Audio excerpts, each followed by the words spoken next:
Chapter 4 of the Book of Camping and Woodcraft, a guide for those who travel in the wilderness. The Book of Camping and Woodcraft, a guide for those who travel in the wilderness, by Horace Kephart. Chapter 4 Tents and Tools.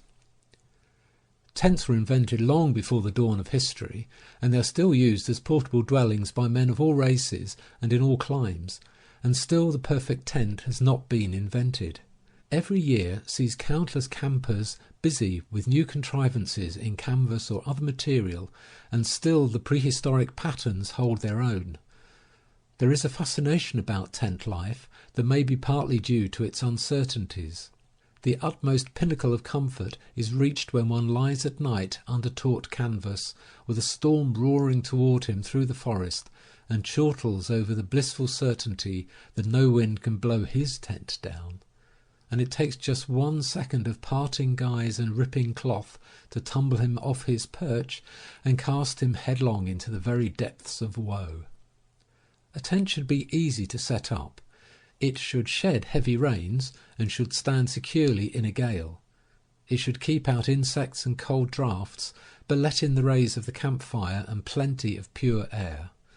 It should be cool and airy on summer days, but warm and dry at night. All of which is easily said. For a fixed camp, or any camp that can be reached by wagon, a wall tent is generally preferred.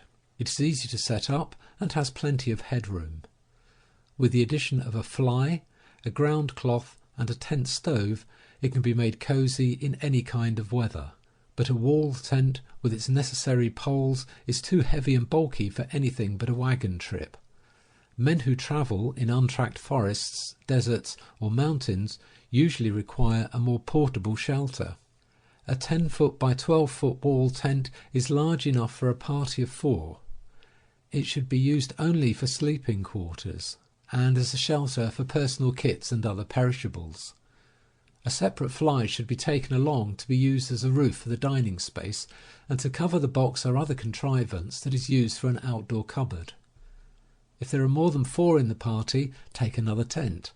2 small tents are easier to transport and to pitch than 1 large one, and they have the supreme advantage that the snorers can then be segregated in a limbo of their own.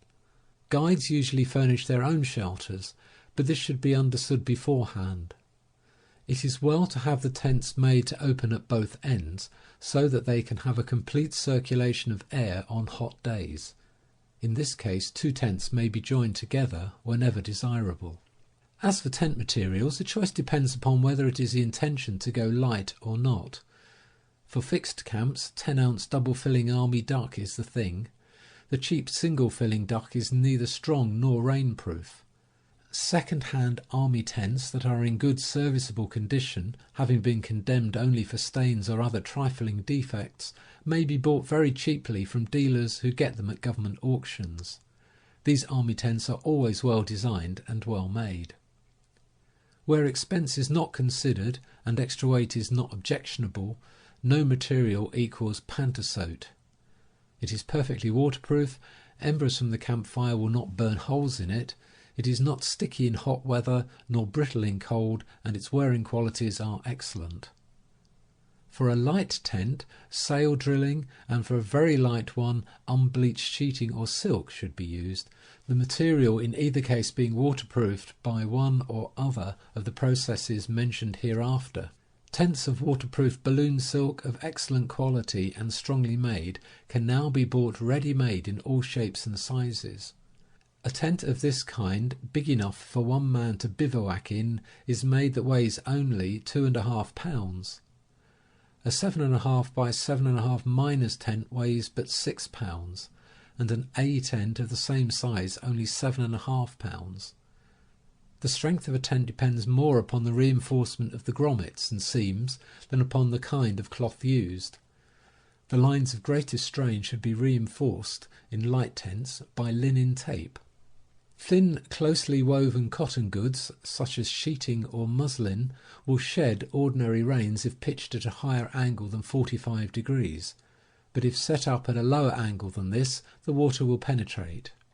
A long, hard rain will soak such cloth through and through, and even heavy canvas, if not waterproof or protected by a fly, will absorb so much water that if the inside of the cloth be touched by so much as one's finger, a steady drip of water will come through at that spot so long as the rain lasts. A fly not only makes the roof watertight, but keeps the tent much cooler on a hot day. When travelling light, a fly cannot be carried, and the tent itself must be light and thin. Consequently, it should be waterproofed. If such treatment is properly applied, it not only renders the tent dry throughout the worst storm, but prevents it from absorbing water, whereas a common tent will take up so much water that its weight is greatly increased. Waterproofing also prevents mildew, and allows one to roll up his tent when it is wet on the outside, if he is in a hurry. It is only within a few years that ready-made waterproof tents have been supplied by outfitters. If a common tent is purchased or the camper makes one for himself, he can waterproof it by either of the following processes. Dissolve half a pound of alum in 4 gallons of boiling rainwater. It is essential that soft water be used. Similarly, in a separate vessel, dissolve half a pound of sugar of lead acetate, in 4 gallons of water. This is double the proportion of alum usually recommended, and better results will follow from it, because it ensures the precipitation of all the lead in the form of sulfate. Let the solution stand until clear. Then pour the alum liquor into a clean vessel and add the sugar of lead solution. Let stand a few hours. Then pour off the clear liquor, thoroughly work the fabric in it so that every part is quite penetrated. Squeeze out, stretch and dry. Remember that sugar of lead is poisonous if taken internally. This treatment fixes acetate of alumina in the fibres of the cloth. The final washing is to cleanse the cloth from the useless white powder of sulfate of lead that is deposited on it. Cloth treated in this manner sheds rain and makes a tent proof against sparks and embers from the campfire. Clothing may also be made rainproof in this way, though still porous, so as to allow perspiration to pass through and evaporate. Rainwater will penetrate it wherever the cloth binds tightly. To waterproof cloth with paraffin, proceed as follows. Cut the paraffin into thin shavings so as to dissolve readily. Dissolve it in turpentine or benzene using as much wax as the liquid will take up. Apply with a varnish brush to the tightly stretched goods. To hasten the solution of the paraffin, place the mixture in a warm room or where the hot sun will strike it, but not, of course, near the fire, and stir it now and then. Or get a cake of paraffin, lay the cloth on a table and rub the outer side with the wax until it has a good coating, evenly distributed. Then iron the cloth with a medium hot flat iron, which melts the wax and runs it into every pore of the cloth. Do not oil a tent. Linseed oil rots the fibre, and cloth so treated will be sticky in hot weather. Tents to be used in very cold weather should not be waterproofed, because if they are, they will become brittle at low temperatures and may break in folding.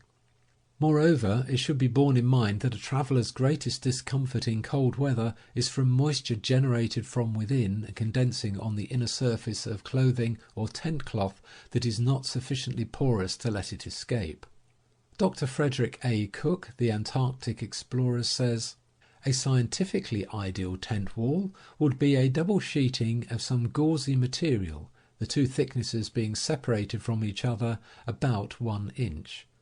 This would freely permit the escape of the internal humidity, which is always the curse of polar workers, while it would sufficiently prevent the penetration of the wind. It would, perhaps, be an excellent idea to have window spaces spread with gauzy or porous material made in the front of this tent near the peak. Mosquito netting is by no means out of place on the polar ice fields, for it is an excellent wind guard, retaining the internal heat while easily allowing the escape of moisture." The tent to which he refers is one of his own design, a very light affair to be used in Arctic work. It is an advantage to have a tent dyed to a light green or tan colour. This moderates the glare of the sun, makes the tent less attractive to flies, and renders it less conspicuous in the woods, which latter is worth considering in some localities where undesirable visitors may drop in. A few packages of dye may be used before waterproofing. 2 pounds of ground white oak bark in 3.5 gallons of boiling water will dye canvas a tan colour. Every tent should have a sod cloth, which is a strip about 9 inches wide, joined to the bottom of the tent on the inside to be held down by small logs, stones or earth. This keeps out drafts, insects and other pests.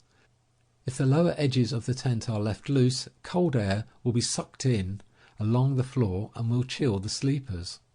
A waterproof ground cloth covering most of the floor of the tent and lapping over the sod cloth is a good thing if it can be carried along. In small tents intended for mountaineering and similar work, this ground cloth is sometimes sewed fast to the bottom of the tent, sod cloths being dispensed with. Such a tent cannot blow away when the weight of the occupants is inside, and it has the minor advantage that small articles dropped on the floor will not be lost.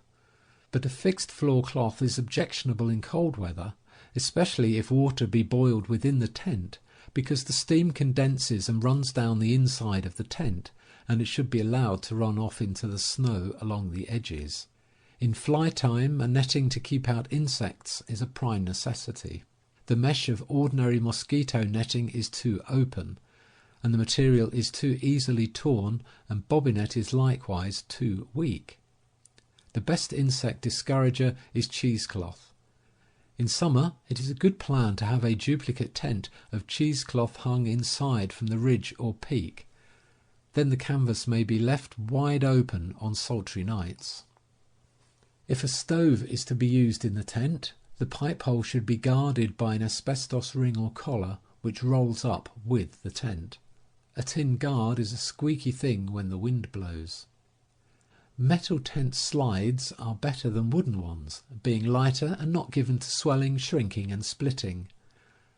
Steel tent pins, twisted somewhat like a lariat pin, are better than wooden pegs as they are more easily driven in rocky ground, hold better and are not so bulky. They should be carried in a bag of their own, or some of them will probably be misplaced or lost. In a wooded region one can depend upon cutting pegs where he camps, but it is better to carry them unless one is going particularly light. Pegs should be at least 1 foot long. If made of green wood, select hardwood that has no pithy core, and harden the points by slightly charring them in the fire. All tents that are made to close up tightly at night should have ventilators covered with cheesecloth and with flaps on the outside to tie down in bad weather. It is more unhealthful to sleep in a tightly closed tent than in an ordinary bedroom with all the windows closed, for the cubic contents of an average tent are less, the air in it is soon poisoned, and the interior is damp besides. Napoleon declared that his troops kept in better health when bivouacking under the stars than when sleeping in tents. It is far better to leave the front of the tent wide open, even in cold weather, than to close it up and sleep in a damp, stuffy atmosphere. The most healthful form of tent, and the one favoured by guides, lumbermen and others who live in the woods, is a lean-to or shed roof affair with open front, before which a big log fire is kept going all through the night. The heat from the fire is reflected by the tent roof upon the ground below, drying it out and keeping the sleepers warm through the coldest night. This, however, takes a lot of wood, a good-sized hardwood tree being consumed in a single night, and the labour of chopping is rather severe to anyone but a good axeman.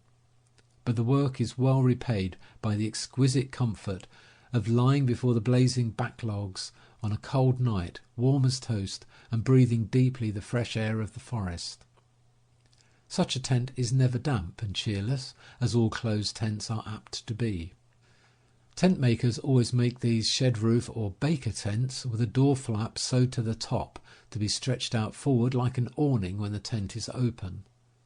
A better plan is to have the door flap separate from the tent, and so fitted with grommets or eyelets that it can be attached either to the top or to one side of the tent as preferred. In warm weather, when no all-night fire is needed, it may be hung from the top as an awning, and the tent may be closed up by it when the occupants are away. But on nights when a fire is kept going, the flap should be stretched forward vertically from the windward side of the tent front so as to check the draught from that direction, and the fire should be built close to the tent, the front of which is left wide open.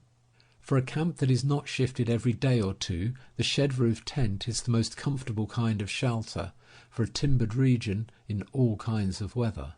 For extreme portability, lightness and ease of pitching, the A tent is recommended.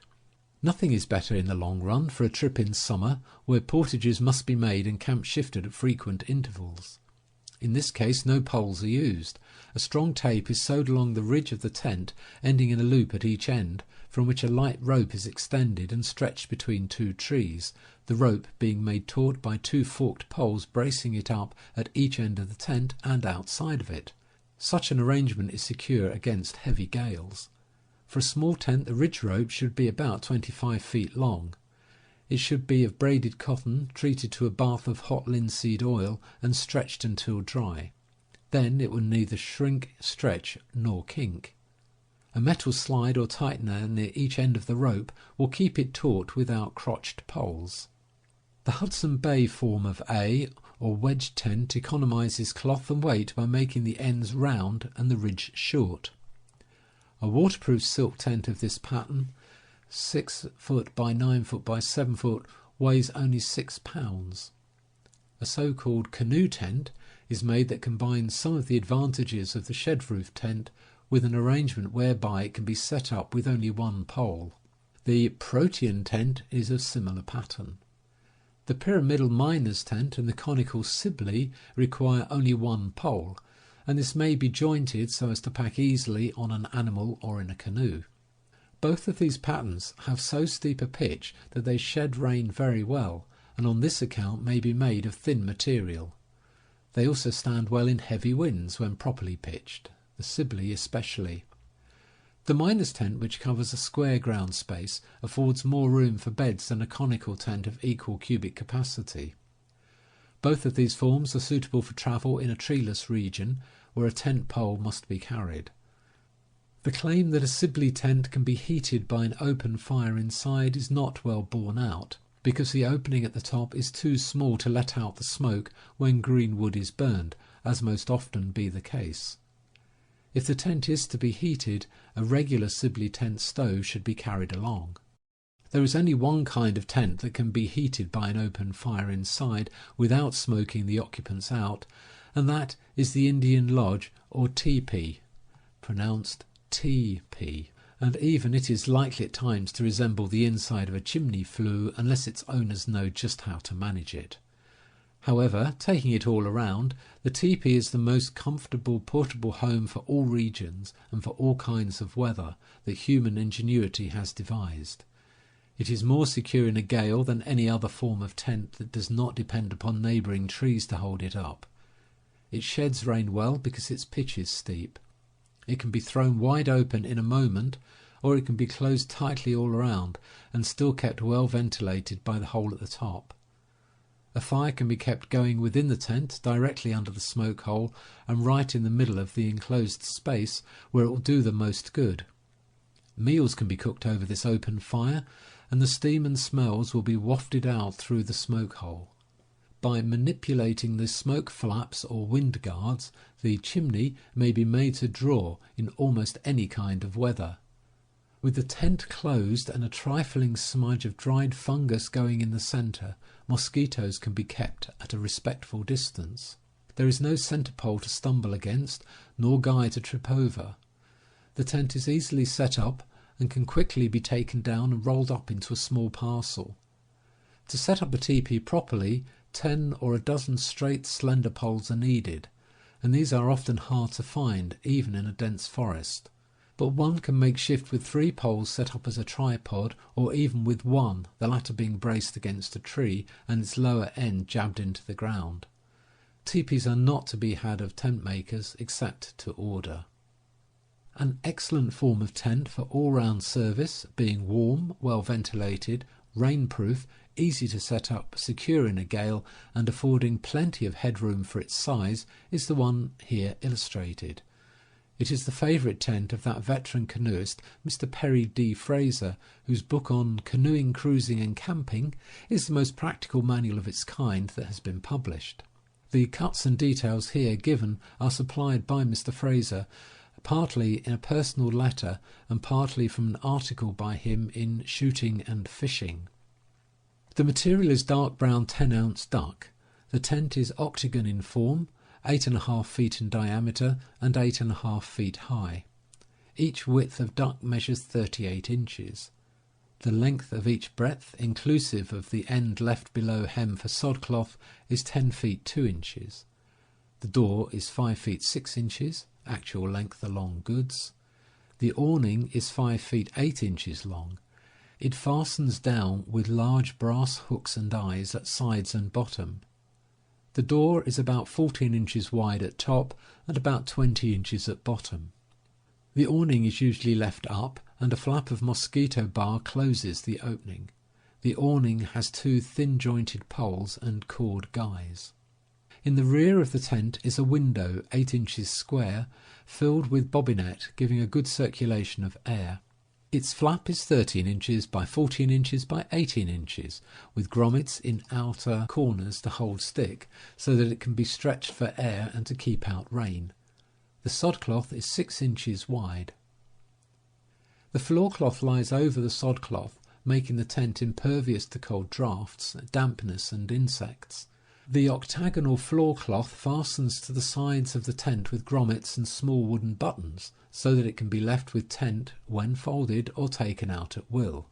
It is slit from front to pole so that the forward edges can be turned back when one comes into the tent with muddy feet.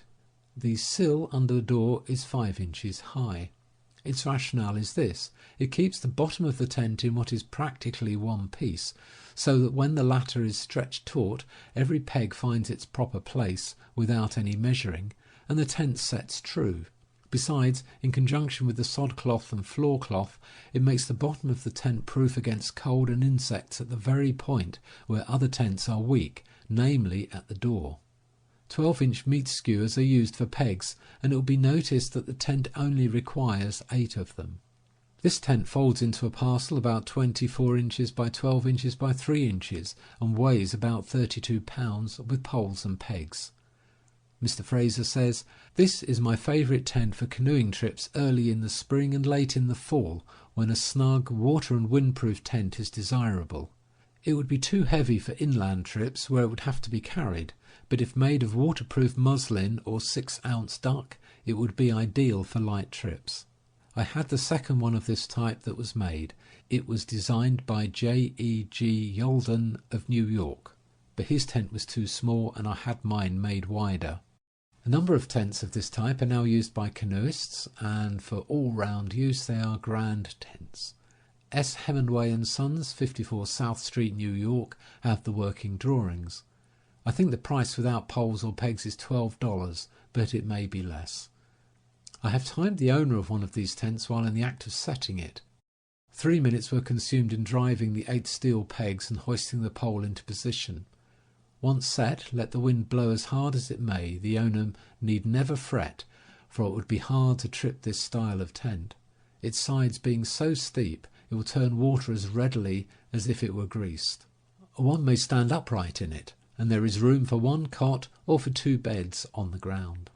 In any tent with a ridge pole, 2 screw eyes should be put in at opposite ends from which to suspend by cords a straight stick to hang clothes on. Wire clothes hangers and candle holders, and metal lantern hangers and gun racks, which fit on the upright poles of tents, and wall pockets, which are very convenient receptacles for odds and ends, are supplied by camp outfitters. The hangers are particularly useful in Sibley's, miners, or other one-pole tents. It pays to take such things. Folding tables, stools and chairs, and even folding bathtubs are made in large quantities for military and campers' use. They save time and trouble in fixing up a camp, but it is better to make one's own simple furniture on the spot, if anything like a hard trip is contemplated. There are 2 articles of ready-made furniture, however, that are well worth packing along if the party is not travelling very light indeed, and these are a rolling tabletop and a set of folding shelves. The table is made of pantasote with pockets on the underside which are stiffened by thin wooden slats. The table is set up by driving a stake into the ground at each corner, connected by cross pieces on which the top rests. the latter being 2 foot by 3 foot when opened and weighing only 3 pounds. The shelves are made of canvas, similarly stiffened by slats, forming, when set up on 4 poles, a cupboard of 3 shelves 2 feet long, weighing 3 pounds. As boards are seldom obtainable in the wilderness, the tables and shelves may be worth the trouble of carrying them. A full-sized axe should be taken along whenever it is practicable to carry one. Its head need not weigh more than 3½ or 4 pounds. With this one tool, a good axeman can build anything that is required in the wilderness, and he can quickly fell and log up a tree large enough to keep a hot fire before his lean-to throughout the night. If an axe is bought ready-handled, see that the helve is of young-growth hickory, straight-grained and free from knots. Sight along the back of the helve to see if it is straight in line with the eye of the axe, then turn it over and see if the edge of the axe ranges exactly in line with the centre of the hilt, rear end of handle, as it should, and that the hilt is at right angles to the centre of the eye. A good chopper is as critical about the heft and hang of his axe as a shooter is about the balance of his gun. If the handle is straight, score a 2½ foot rule on it in inches. Get the axe ground by a careful workman. The store edge is not thin enough or keen enough. An axe lying around camp has a fatal attraction for men who do not know how to use it.